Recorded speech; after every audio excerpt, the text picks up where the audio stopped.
হরে কৃষ্ণ, রাধে রাধে বন্ধুরা। তো আশা করি তোমরা সবাই খুব ভালো আছো। রাধা মাধবের কৃপায় আমিও ভালো আছি। তো সরস্বতী পুজোর দিন বসন্ত পঞ্চমী তিথিতে আমি কিভাবে আমার গোপাল সোনার আর আমার ঘরের মা সরস্বতীর সেবা দিলাম সেই ভিডিও নিয়েই তোমাদের কাছে আজকে এসেছি। তোমরা ভিডিওটা দেখো, আশা করি তোমাদের ভিডিওটা ভালো লাগবে।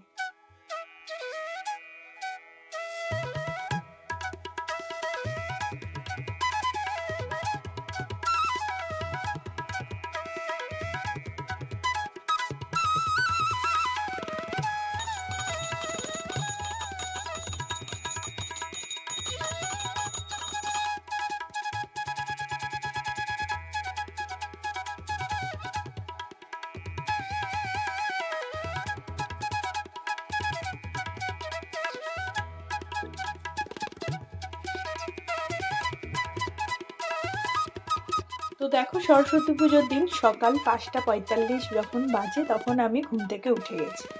আর উঠে মানে তার আগেই উঠেছি। উঠে সমস্ত ঘরের কাজকর্ম করে 5:45 যখন বাজে তখন চলে এসেছি আমার গোপাল সোনাদের ঘুম থেকে ওঠাতে। আমার খারাপ লাগছিল, কিন্তু কিছু করার ছিল না, কারণ 6:30 থেকে 7টার মধ্যে ঠাকুরমশাই আসবেন বলেছিলেন। তো সেই ক্ষেত্রে যেহেতু আমি সোমবার দিনকে পুজোটা করেছিলাম আর কি, তো তাই জন্য আমাকে একটু তাড়াতাড়ি, যেহেতু তিথিটা ছেড়ে যাবে 9টা 9:30টার মধ্যে, তো সেই জন্য আমি একটু তাড়াতাড়ি করেই পুজোটা করে নিয়েছিলাম। তো সকালবেলা এসে আমার সব গোপুসোনাদের গায়ে মাথায় হাত বুলিয়ে ওদেরকেও বলছি যে উঠে পড়ো বাবারা, কারণ সরস্বতী পুজো, তো তোমরা সরস্বতী পুজো হবে, তোমরা সবাই তাড়াতাড়ি উঠে বসো। তো এইভাবেই ওদেরকে ধীরে সুস্থে উঠিয়ে তারপর আমি সরস্বতী পুজোর জোগাড় করব। কারণ তোমরা সবাই জানো যে আমার ঠাকুর ঘরটা অনেকটাই ছোট, তো এইখানেই সরস্বতী পুজো করব ভেবেছি। ঘরে নেবো না, যেখানে আমি করি বারান্দায়, যে করি আমি পুজো, সেইখানটা আমি করব না। এবারে আমি আমার ঠাকুর ঘরেই মা সরস্বতীর পুজোটা করব। তো দেখো, এই যে ঘুম থেকে ওঠাচ্ছি।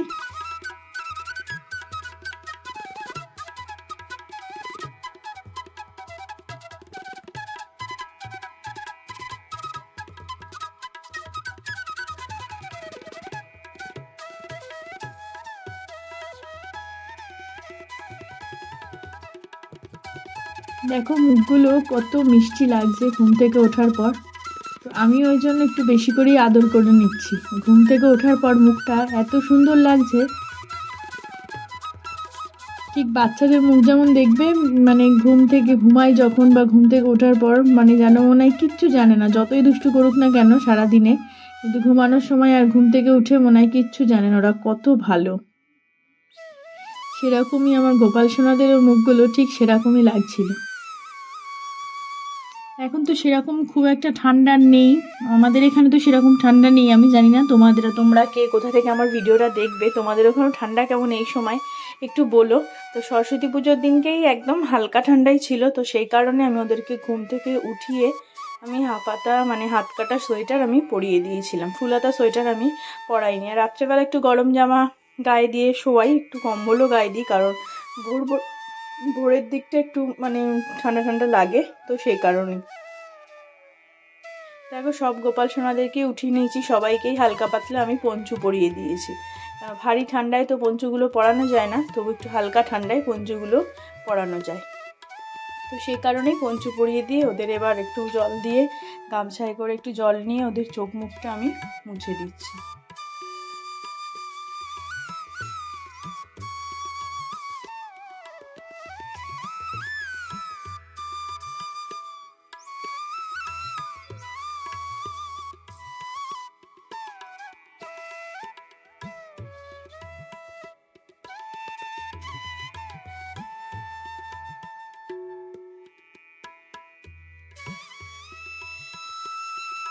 যেমন প্রত্যেক দিন করি আর কি, সবাইকে সকালবেলা জল খাইয়ে দিচ্ছি।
জল খাওয়ানোর পর সবাইকেই দেখতে পেলে তোমরা, আমি মুখটাও একটু গামছা দিয়ে মুছে নিলাম, নিয়ে এবার ওরা যেখানে বসে সিংহাসনে ঠিক সেখানে সবাইকে বসিয়ে দিয়েছি।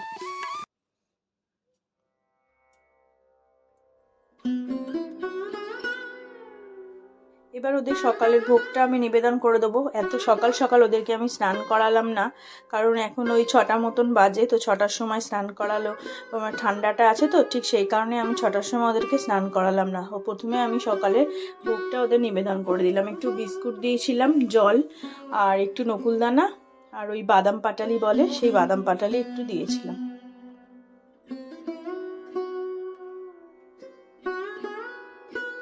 তো চলো এবার মা সরস্বতী পুজো মানে যেহেতু শুরু হয়ে যাবে, 7টা বাজলেই ঠাকুরমশাই চলে আসবেন, তো সেক্ষেত্রে আমার যেহেতু পিতলের বিগ্রহ, তো সেখানে আমাকে পঞ্চামৃত দিয়ে অভিষেক করাতে হবে, তো সেই কারণেই আমি পঞ্চামৃতও তৈরি করে নিয়েছিলাম আর একটু শুদ্ধ জল নিয়ে নিয়েছিলাম, যার মধ্যে একটু ফুলকচি দিয়ে নিয়েছি।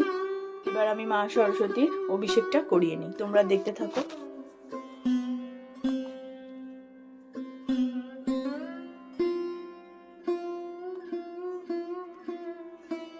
ওম নমো সরস্বতী নমঃ, ওম নমো মা সরস্বতী নমঃ, ওম নমো মা সরস্বতী নমঃ, এই বলেই আমি মা সরস্বতীর স্নান অভিষেকটা সেরে নিয়েছিলাম। ঠাকুরমশাই এসে তো আর এত কিছু করবেন না, তো সে কারণেই আমি মানে যতটা পেরেছি এগিয়ে রেখেছি, তো স্নান অভিষেকটা তো আমাকেই করাতে হবে, তো আমি ওই জন্য স্নান অভিষেকটা করিয়ে রাখলাম।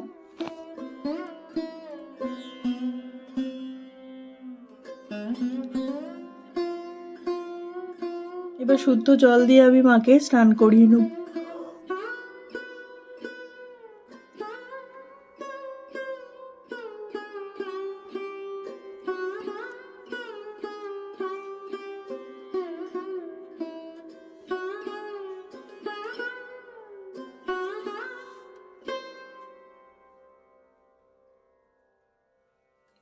পুষ্প অভিষেক করে নিলাম মায়ের।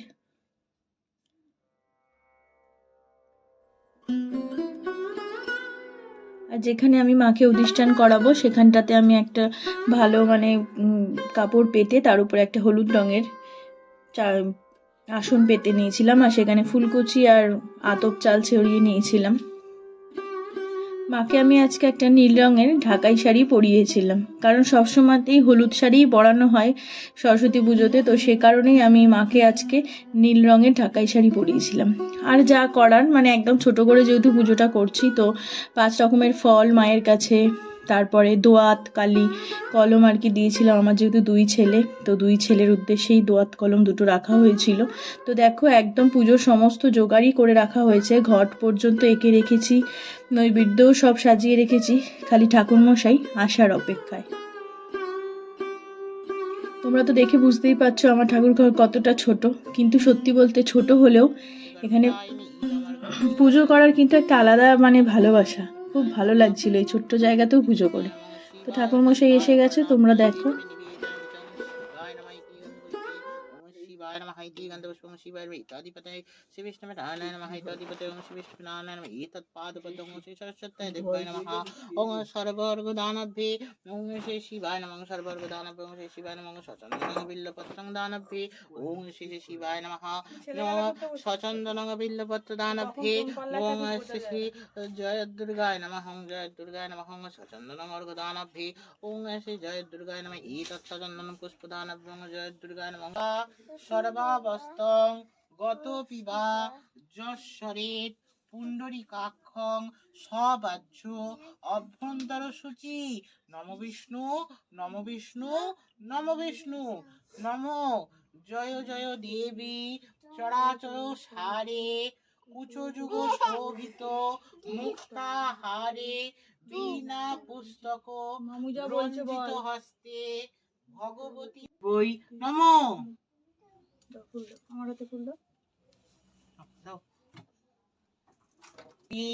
মহাভাগে বিদ্যে কমলালোচনে বিদ্যারূপে বিশালাক্ষী বিদ্যাং দেহি নমস্তুতে এসো ঈশ্বরী সুপ্রসন্ন ভব সুবরদা ভব সুঅধিষ্ঠান ভব ক্ষমস্ব ভব সরস্বতী দেবৈ নমো নমঃ। ঠিক আছে অঞ্জলি? অঞ্জলি দেওয়া হয়ে গেল, এবার তোমরা আরতি দর্শন করো। আর বাচ্চাদের অঞ্জলি দেওয়া মানে তো বোঝোই, ওরা মন্ত্র অর্ধেক বলেই না, খালি ফুলটাই হাতে নিয়ে থাকে।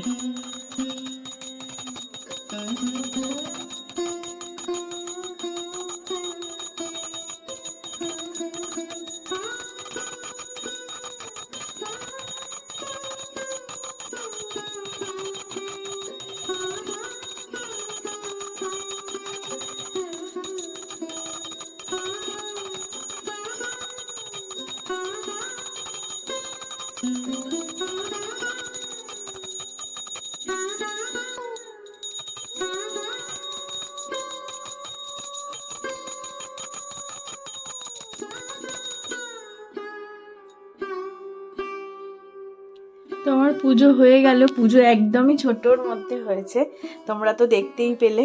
তো তোমরা তো এর আগের ভিডিও আমার দেখেছো যে সরস্বতী পুজোর পূজা বিধি, তো তোমরা অনেকেই আমাকে ওখানে ভালোবাসা দিয়েছো। তো এই ভিডিওটাও তোমরা অবশ্যই দেখো, আশা করি তোমাদের ভালো লাগবে। তো আজকের মতন আসি, দেখা হবে আবার অন্য কোনো দিন অন্য কোনো ভিডিও নিয়ে। ততক্ষণের জন্য সবাই ভালো থেকো। হরে কৃষ্ণ, রাধে রাধে।